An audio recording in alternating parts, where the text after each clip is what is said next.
और नई वीडियो के लिए RCIT हरियाणा के YouTube चैनल को सब्सक्राइब करें।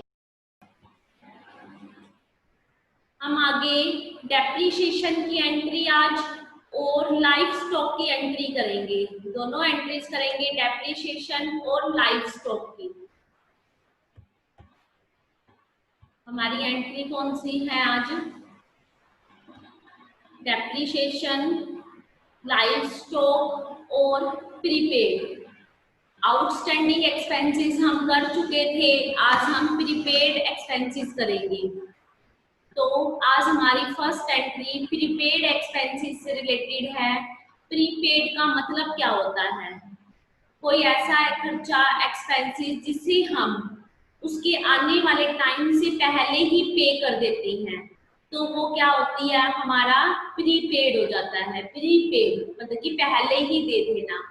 जैसे आप फोन का रिचार्ज कराते हो, प्रीपेड कहते हैं ना, प्रीपेड सिम है इसके अंदर, उसका मतलब क्या होता है? पहले रिचार्ज कराओ फिर यूज करो। तो आपकी ये क्या होती है? करंट एसेट्स होती है। और जो आउटस्टैंडिंग एक्सपेंसेस थे वो क्या थे? करंट लायबिलिटीज थी वो, क्योंकि उत्तरदायित्व था। ये हमारी करंट एसेट्स है, जब तक टाइम पूरा नहीं होता तो वो हमारा है, कोई हमसे ले नहीं सकता। करंट एसेट्स है जब तक उसकी टाइमिंग पीरियड है। अब अगर ये प्रीपेड हमारी करंट एसेट्स है, तो करंट एसेट्स हमेशा ही, हमारी कोई भी एसेट्स हो वो हमेशा ही डेबिट होती है, तो ये भी हमारी डेबिट होगी। तो हमारा फर्स्ट क्वेश्चन क्या है? Out of the rent paid this year ₹10,000 is related to next year. जो हमारा रेंट था दिस ईयर, इस ईयर का, उसके साथ हमने 10,000 रुपए नेक्स्ट ईयर के भी पे कर दिए। क्या कर दिए? नेक्स्ट ईयर के भी पे कर दिए। मतलब कि 10,000 रुपए हमने एडवांस में पहले से ही दे दिए। तो अब इसकी एंट्री क्या होगी? प्रीपेड, पहले ही दे रहा है तो प्रीपेड क्या दे रहा है? रेंट दे रहा है, किराया। खर्चा तो है ही लेकिन एडवांस में दे दिया, तो क्या एंट्री करेंगे हम? Date,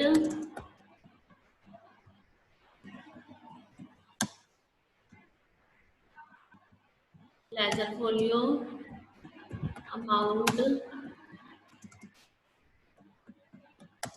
credit. तो हम यहाँ पे क्या डेट देंगे? 1।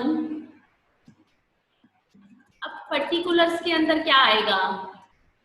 Out of the rent paid this year, मतलब कि दिस ईयर, इसी साल जो है नेक्स्ट ईयर का रेंट दे दिया, मतलब कि एडवांस में दे दिया। जो चीज एडवांस में जाती है उसे क्या बोलते हैं? प्रीपेड।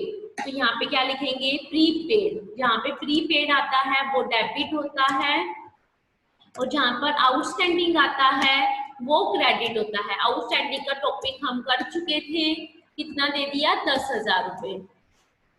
2 के अंदर क्या आएगा? क्या दे दिया एडवांस में?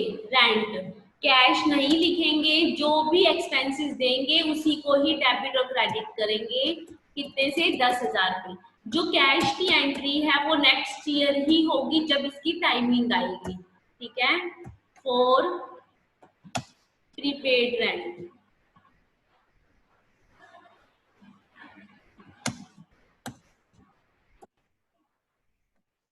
प्लीज 10,000। नेक्स्ट एंट्री है हमारी डेप्रीशिएशन की एंट्री है। डेप्रीशिएशन होता क्या है? पहले उस टॉपिक के बारे में बात करेंगे। डेप्रीशिएशन को हिंदी में हार्स बोलते हैं। ये हमारी फिक्स्ड एसेट्स पर लगता है। उसमें आपकी बिल्डिंग भी आ सकती है, मशीनरी, फर्नीचर, कोई भी ऐसी आइटम है उसके ऊपर जो हमारे टूल्स हैं जिसकी हम ठीक करवाते हैं टाइमिंग के अकॉर्डिंग, वो हमारा डेप्रीशिएशन होता है। जैसे हम सपोज करते हैं आपने बाइक लिया, वो भी हमारी फिक्स्ड एसेट्स है। या गाड़ी ले ली तो आप देखते हो कि टाइम टू टाइम उसकी वैल्यू कम हो जाती है, वो खराब नहीं हुई पर उसकी वैल्यू, जैसे आज हम कोई मोबाइल ले आए 10,000 रुपए का, तो अब हम 2 महीने बाद जाएंगे, क्या उसकी अमाउंट हमें 10,000 रुपये वापस मिल जाएगी? नहीं। कितनी मिलेगी? 8,000 रुपीज। तो वो 8,000 रुपीज जो 2,000 रुपये कम हो गए, वो क्या था? डेप्रीशिएशन। उसकी वैल्यू, टाइम के अकॉर्डिंग वैल्यू कम होना एसेट्स की, उसे हम डेप्रीशिएशन कहते हैं। उसकी जो परसेंटेज होती है वो इसमें दी हुई है। Provide 10% depreciation on furniture costing rupees. हमारा जो फर्नीचर है उसकी कॉस्टिंग मतलब कि उसकी वैल्यू कितनी है? 50,000 रुपीज। मतलब कि हमारा एक फर्नीचर है 50,000 रुपए का, उसके ऊपर 10% डेप्रीशिएशन लगाना है। जब हम डेप्रीशिएशन लगाते हैं तो एक बात का ध्यान रखना, कभी भी कैश कम नहीं होता, जो एसेट्स होती है उसकी वैल्यू कम होती है। अब लगा क्या रहे हैं हम? एक्सपेंसेस क्या है हमारा? डेप्रीशिएशन।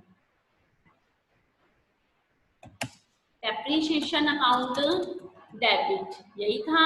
देखो डेप्रीशिएशन लगाना था कितना? 10%। तो 50,000 का 10% निकालेंगे तो क्या आ जाएगा? 5,000 रुपये। मतलब कि डेप्रीशिएशन कितने का लगा? 5,000 रुपये से। तो अब हम क्या करेंगे? देखो जब आपकी किसी चीज की वैल्यू कम होती है तो उसके पैसे कम नहीं होते, उस टाइम उस चीज की क्या हो रही है? जो भी आपके पास एसेट है उसकी वैल्यू कम हो रही है, जो उसकी कॉस्ट थी वो कम हो रही है। किसकी कॉस्ट कम हो गई? फर्नीचर की। तो हम यहाँ पे क्या लिखेंगे? Furniture account. कितने से? देखो इसको हमने पहले 50,000 से डेबिट किया हुआ था, अब कितने से हो गया? 50,000 में से जो फर्नीचर था क्रेडिट हो गया कितने से? 5,000 से। तो अब उसकी वैल्यू कितने की रहेगी? 45,000 रुपए की। फॉर डेप्रीशिएशन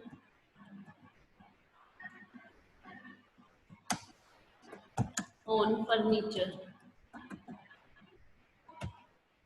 नेक्स्ट आता है थर्ड एंट्री में हमारी, purchase a horse for business. Business के लिए एक हॉर्स मतलब घोड़ा, व्यापार के लिए एक घोड़ा खरीदा फॉर रुपीज कितने का? 1,50,000 का। And payment made by cheque. और पेमेंट कैसे दी है? चेक से दी है। मतलब कि पेमेंट कहाँ से जा रही है? बैंक से जा रही है। हॉर्स है क्या? परचेज तो कर लिया हमने, खरीद लिया, लेकिन वो एक लाइव स्टॉक है। क्यों? क्योंकि वो उसको खाने के लिए भी चाहिए, पीने के लिए भी चाहिए, और वो एक जीवित मतलब कि जीवित है, तो उसके लिए हर चीज प्रोवाइड करनी पड़ती है। तो हम इसको यहाँ पर परचेज अकाउंट डेबिट नहीं करेंगे। तो सबसे पहले तो इसने ये नहीं कहा कि वो हमारा हॉर्स का बिजनेस है, तो हमने बिजनेस के लिए हॉर्स खरीदा है, तो ये हमारे लिए एसेट्स है। एसेट्स को उसके नाम से लिखते हैं। तो हम यहाँ पे हॉर्स नहीं लिखेंगे, क्या लिखेंगे?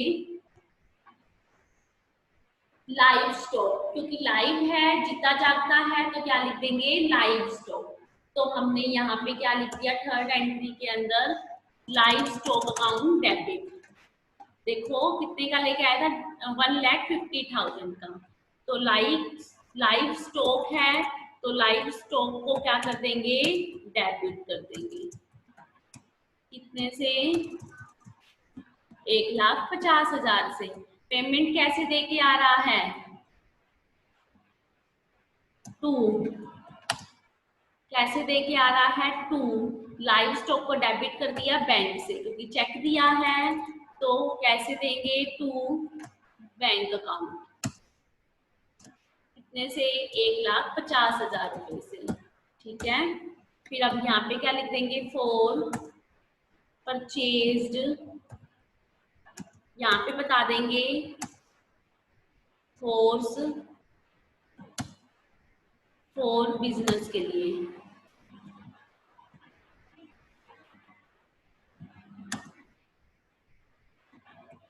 And payment by cheque. Cheque से पेमेंट दी है तो बाय चेक लिख दिया हमने। तो अब हमारी फोर्थ एंट्री आती है। देखो हमारे पास हॉर्स आ गए, तो अब फोर्थ एंट्री में क्या कह रहा था? हॉर्स जो है is 6 died, its carcass was sold for ₹10,000। जो हमारे हॉर्स थे, 6 हॉर्स खरीदे थे, वो मर गए। जो मतलब कि मरे हुए भी बिक जाते हैं, सोल्ड बेच दिए, उनकी जो पिछली था कितने का, 10,000 रुपए का। तो अब 10,000 रुपए तो हमारे पास आ रहे हैं क्योंकि इसमें किसी का नाम नहीं आया। तो अब हमने इसको नाम क्या दिया था, लाइव स्टॉक। तो अब भी हम इसको लाइव स्टॉक के हिसाब से ही एंट्री करेंगे। फोर्थ एंट्री में गए तो हमारे पास क्या आ रहा है, कैश, कैश अकाउंट डेबिट। कितने से, कैश आ रहा है हमारे पास, कितने से आ रहा है, 10,000 रुपए से। कितने से आया, 10,000 रुपए से आया। तो अब क्या करेंगे हम, तो पर ये हॉर्स थे कितने के, 2, लाइव स्टॉक बताना तो पड़ेगा। तो लाइव स्टॉक कितने का था हमारा, 1,50,000 रुपए का। और जबकि हमारे पास पैसे कितने आ रहे हैं, 10,000 रुपए। तो बाकी का क्या हो गया, हमें लॉस हो गया। तो जब लॉस होता है, लिखते तो हम प्रॉफिट एंड लॉस ही है, लेकिन उसको डेबिट कर देते हैं। जब डेबिट किया जाता है प्रॉफिट एंड लॉस को, तो वो लॉस होता है। अगर इसी प्रॉफिट एंड लॉस को क्रेडिट कर देते हैं हम, तो ये हमारा प्रॉफिट हो जाता। तो हम इसको यहाँ पे क्या कर देंगे, डेबिट कर देंगे। कितने से, देखो 1,50,000 के थे, 10,000 रुपए हमारे पास आ गए हैं, तो बाकी कितने बचे, 1,40,000 रुपए। तो हम इसकी एंट्री कितने से कर दी, 1,40,000 रुपए से। ठीक है, तो देखो बराबर हो गए हमारे कितने, 1,50,000 रुपए। तो अब हम क्या लिखेंगे, देखो यहाँ पे था हमारा 4, फोर्स क्या हो गए, इस मर गए, एंड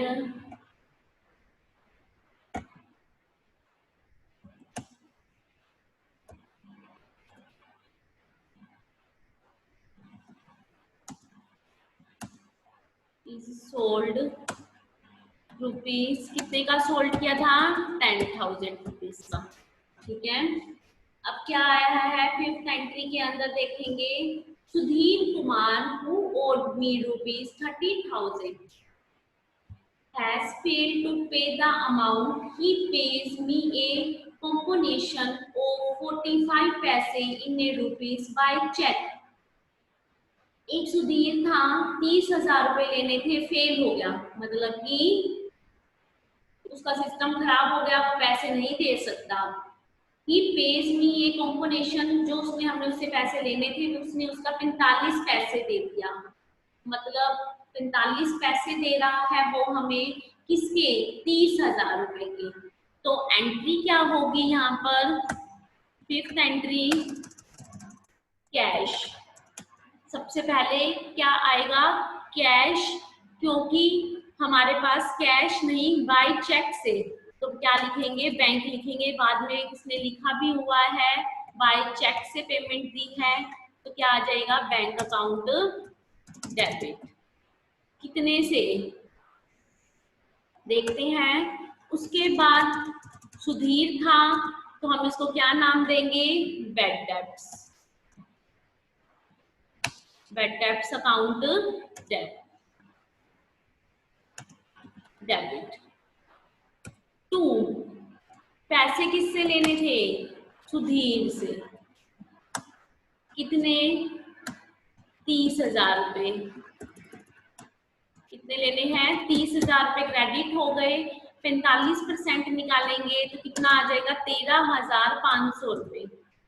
और बैड डेब्ट्स में कितना आएगा, जो 30,000 में से 13,500 रुपए जाएंगे तो कितना आ जाएगा, 16,500 रुपए।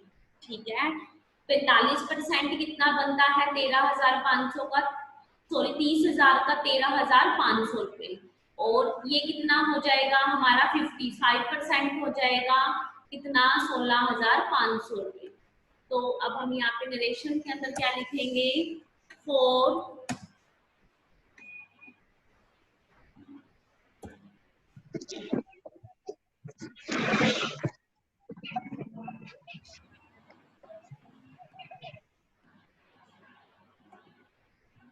क्या करेंगे, 4, हमने क्या कर दिया, सुधीर जो था वो फेल्ड हो गया, तो यहाँ पे क्या लिख देंगे, सुधीर इज फेल्ड हो गया, and payment is received is 45 पैसे।